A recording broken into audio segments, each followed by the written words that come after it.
Hello दोस्तों, स्वागत है एक और वीडियो में जिसमें हम देखने वाले हैं कि केंद्र सरकार के द्वारा एक नया पोर्टल जारी किया गया है, जिस पोर्टल से आप किसी भी डिपार्टमेंट का लोन एलिजिबिलिटी चेक कर सकते हैं और डायरेक्ट लोन के लिए अप्लाई भी कर सकते हैं। जानेंगे हम इस पोर्टल के बारे में, तो वीडियो के अंत तक बने रहे। और अगर आप अभी तक हमारे इस चैनल को सब्सक्राइब नहीं किए हैं तो प्लीज़ हमारे चैनल को जरूर सब्सक्राइब कर लें। तो चलिए शुरू करते हैं। सबसे पहले हम गूगल क्रोम पे जनसमर्थ.in टाइप करके सर्च कर लेंगे तो केंद्र सरकार के द्वारा एक नया पोर्टल लाया गया है जनसमर्थ का। इसके होम पेज पे आ जाएंगे। अब इसके होम पेज पे आते ही एक पॉपअप खुल के आता है। यहाँ पे देख पाते हैं कि काइंड अटेंशन फॉर एप्लीकेशंस, यहाँ पे कुछ इंस्ट्रक्शन दिया गया है, आप इसे पढ़ सकते हैं।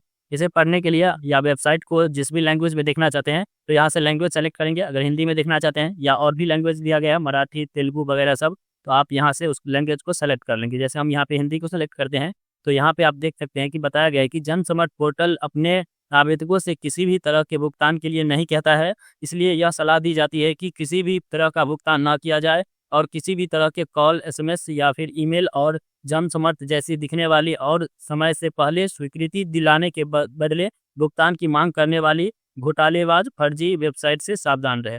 यहाँ पे अभी यह सख्त नियम चल रहा है, जैसे यूट्यूब के गाइडलाइन में भी अभी आया है कि किसी भी तरह का पेमेंट या भी कॉल सब पे भी सुनाई दे रहा है कि किसी भी तरह की फर्जी पेमेंट ना करें। तो उसी के विषय में यहाँ भी दिया गया है। अब यहाँ से इसको कट करेंगे तो यहाँ इसके होम पेज पे आते हैं। अब इस पोर्टल में यहाँ पे हम देख पाते हैं कि 15 स्कीम यानी कि 15 योजनाएं इस पोर्टल से आप देख सकते हैं और 7 ऋण श्रेणियाँ यानी कि 7 प्रकार की लोन की कैटेगरी देख सकते हैं। और यहाँ 200 प्लस प्लेटफॉर्म पर ऋणदाता यानी कि 200 प्लस प्लेटफॉर्म ऐसा है जो आपको लोन देगी। इस पोर्टल से आप आवेदन या अप्लाई कर सकते हैं या एलिजिबिलिटी उसका चेक कर सकते हैं। अब इस पोर्टल के ऊपर वाले कॉलम में यहाँ पे योजनाएं दी गई है, इस पे क्लिक करेंगे तो यहाँ पे 15 योजनाएं जो भी है इस पोर्टल पे वो यहाँ पे दिया गया है। यहाँ पे हम देख पाते हैं कि ई किसान उपज निधि योजना, कृषि ऋण किसान क्रेडिट कार्ड योजना, कृषि आधारित संरक्षण योजना।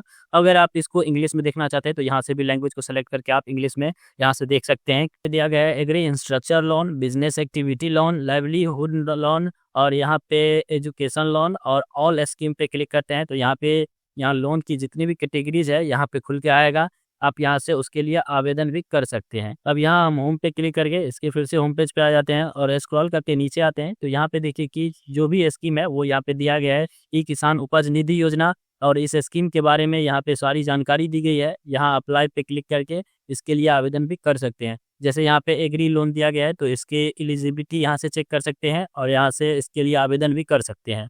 उसके बाद जो भी यहाँ पे लोन की योजनाएं दी गई है, स्कीम दी गई है, उसको यहाँ से देख सकते हैं। जैसे यहाँ पे हम देख पाते हैं कि बिजनेस एक्टिविटी लोन है तो यहाँ हम चेक एलिजिबिलिटी पे क्लिक करेंगे तो यहाँ से लोन का प्रकार सेलेक्ट करने के लिए आएगा। अब यहाँ आप किसी भी प्रकार के लोन को सेलेक्ट कर सकते हैं। जैसे हम यहाँ पे अदर बिजनेस लोन को सेलेक्ट करते हैं तो यहाँ पे select type of business activity you are doing propose to do, यानी कि आप जो लोन लेना चाहते हैं वो न्यू बिजनेस के लिए लेना चाहते हैं या फिर आपके पास बिजनेस अवेलेबल है उसके लिए। अगर एग्जिटिंग है तो यहाँ पे एग्जिटिंग को या न्यू बिजनेस खोलना चाहते हैं तो न्यू पे क्लिक करेंगे। उसके बाद यहाँ पे बताया गया है हैव यू पास्ड क्लास 8, अगर आप क्लास 8 पास है तो यहाँ पे यस करेंगे, वरना इसको नो भी कर सकते हैं अगर इलिटरेट है तो यहाँ पे यस करते हैं। और उसके बाद यहाँ पूछा जा रहा है have you underground EDP entrepreneurship development program का आप ट्रेनिंग लिए हुए हैं तो यहाँ पे यस करेंगे, वरना इसको नो कर देंगे। उसके बाद यहाँ पूछा जा रहा है select nature of your business, यानी कि आपका बिजनेस किस प्रकार का होने वाला है। अगर मैन्युफैक्चरिंग यानी कि निर्माता करने वाला है तो इसको, या बिजनेस सर्विस देने वाला है तो इसको, या ट्रेडिंग के लिए है तो यहाँ पे इसको सेलेक्ट कर सकते हैं। उसके बाद यहाँ पे पूछा जा रहा है जेंडर के लिए तो यहाँ पे आप अपना जेंडर बताएंगे।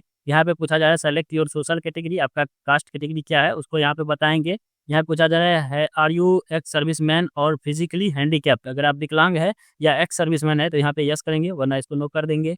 यहाँ पे और भी डिटेल्स पूछा जा रहा है। जैसे यहाँ पे पूछा जा रहा है whether located in north east region या स्टेट ऑफ उत्तराखंड हिमाचल प्रदेश, अगर आप किसी माउंटेन एरिया के निवासी है तो यहाँ पे यस करेंगे, वरना यहाँ पे नो कर देंगे। यानी कि इस सब स्टेट से है तो यहाँ पे यस करेंगे, वरना इसको नो कर देंगे। उसके बाद यहाँ पे पूछा जा रहा है कि सेलेक्ट योर लोकेशन, अगर आप ग्रामीण क्षेत्र से है तो यहाँ पे रूरल को सेलेक्ट करेंगे, अगर शहरी क्षेत्र से है तो अर्बन को सेलेक्ट कर लेंगे। उसके बाद यहाँ पे पूछा जा रहा है select type of applicant beneficiary, यानी कि किस प्रकार के अप्लीकेंट है, इंडिविजुअल है या नॉन इंडिविजुअल। अगर आप इंडिया के हैं तो यहाँ पे इंडिविजुअल को सेलेक्ट कर लेंगे। उसके बाद यहाँ पूछा जा रहा है इंटर एस्टिमेटेड प्रोजेक्ट कॉस्ट, यानी कि आपको कितना नया बिजनेस के लिए कितना पेमेंट लगने वाली, कॉस्ट लगने वाली है तो यहाँ पे अपने कॉस्ट को बताएंगे। और यहाँ पे enter the amount you plan to invest from your own source, यानी कि आप अपना कितना रुपया खर्चा लगाने वाले हैं उसमें, तो यहाँ पे उसको फिल करेंगे। उसके बाद यहाँ पे देखिए कि रिक्वायर्ड लोन अमाउंट यहाँ पे आ जाएगा इसके हिसाब से, यानी कि इस अमाउंट को जो भरते हैं और इस अमाउंट को, उसके हिसाब से यहाँ पे रिक्वायर्ड लोन अमाउंट यहाँ पे खुल के आएगा। अब यहाँ पे कैलकुलेट एलिजिबिलिटी पे क्लिक करेंगे तो यहाँ कुछ इस प्रकार से, congratulation you are eligible for 2 business activity loan scheme listed below, यानी कि आपके लिए 2 स्कीम यहाँ पे अवेलेबल है। जो भी आप अपना डिटेल्स फिल किया उसके हिसाब से यहाँ पे 2 बिजनेस लोन आपके लिए अवेलेबल है। तो यहाँ पे नीचे में दिया गया है, जैसे यहाँ पे बताया गया है, prime minister employment generation program loan, यानी कि PMEGP जो लोन होता है वह यहाँ पे खुल के आया है। उसके बारे में यहाँ पे आप देख पाते हैं कि मैक्सिमम एलिजिबल लोन अमाउंट दिया गया है और एलिजिबल सब्सिडी दी गई है कि गवर्नमेंट की तरफ से आपको कितना सब्सिडी, जैसे अगर आप 1,80,000 रुपये का लोन लेने वाले तो 50,000 रुपये गवर्नमेंट सब्सिडी देगी। और इसका मंथली EMI जो आपको भरना होगा वो यहाँ पे 1,830 रुपये करके भरना होगा। और लोन का टर्नओवर जो होगा वो यहाँ पे 15 ईयर का हो सकता है। यहाँ हम एडिट पे क्लिक करके इसे और कुछ भी चेंज भी कर सकते हैं। अब इस लोन को अप्लाई करने के लिए यहाँ पे लॉगिन टू अप्लाई का ऑप्शन दिया गया है। इस पे क्लिक करके यहाँ देखिए कि लॉगिन करने के लिए सबसे पहले आपको इस पोर्टल में रजिस्ट्रेशन करना होगा। यहाँ हम रजिस्ट्रेशन पे क्लिक करेंगे और यहाँ पे आप अपना मोबाइल नंबर फिल करके, यहाँ कैप्चा दिए गए, कैप्चा फिल करके यहाँ इसको टिक करके, उसके बाद यहाँ पे इसको टिक करने के बाद गेट OTP पे क्लिक करेंगे। उसके बाद आपके द्वारा दिए गए मोबाइल नंबर पे 6 डिजिट का OTP जाएगा। यहाँ OTP फिल करके सबमिट OTP पे क्लिक करेंगे। मोबाइल OTP वेरीफाई होने के बाद यहाँ ईमेल आईडी फिल करने के लिए आएगा। यहाँ पे आप अपना ईमेल आईडी फिल करेंगे और वेरीफाई ईमेल बाय OTP पे क्लिक करेंगे।